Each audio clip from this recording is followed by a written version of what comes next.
Hello, everyone, and thank you for staying with us. I'm Michaela Singleton. And I'm John Gray. A decades-old cold case out of Rensselaer County has now been solved. Police now naming the suspect in Violet Filkin's death, an 81-year-old woman who was found dead in her East Greenbush apartment nearly 30 years ago.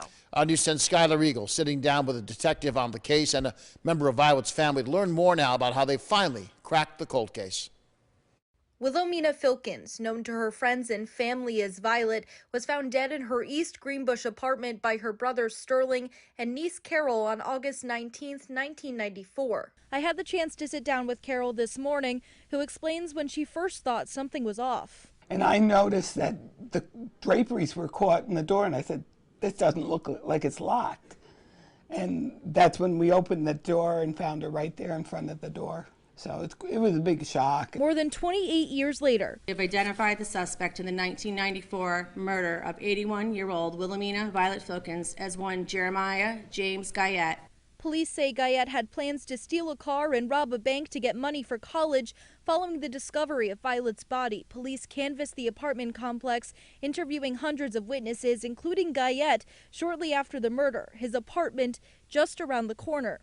Police chased thousands of leads until 2019, when an ex-girlfriend recalled 10-year-old comments Guyette made to her about an old woman and notified police. You know, the ex-girlfriend that came forward really had never thought about the statements that Jeremiah had made to her before she was watching, cold case homicides on Netflix. She saw that. It sprung her attention. She started Googling different stuff and then saw that Jeremiah had lived in the town of East Greenbush during the time of Violet's murder.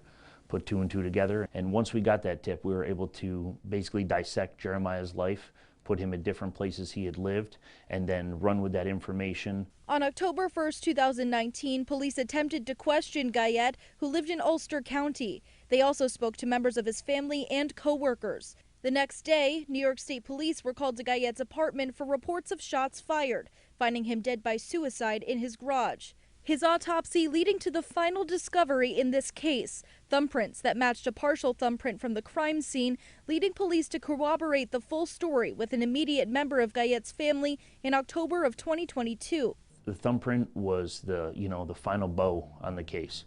We really had only kind of hearsay information before that. Once we were able to resubmit the evidence and resubmit that piece of the table with that thumbprint, investigators from the state police did an amazing job, and they actually didn't use the computers. They used, just their eyes, and they were able to link that thumbprint to Jeremiah's left thumb. Violet's niece Carol tells me while she still feels the loss of her aunt, the discovery finally brings closure to the Filkins family after almost 30 years. Unfortunately, it's probably something that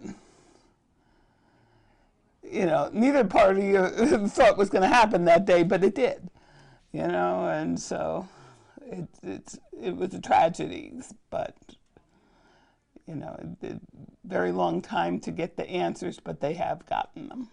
Reporting in East Greenbush, Skylar Eagle, News 10, ABC.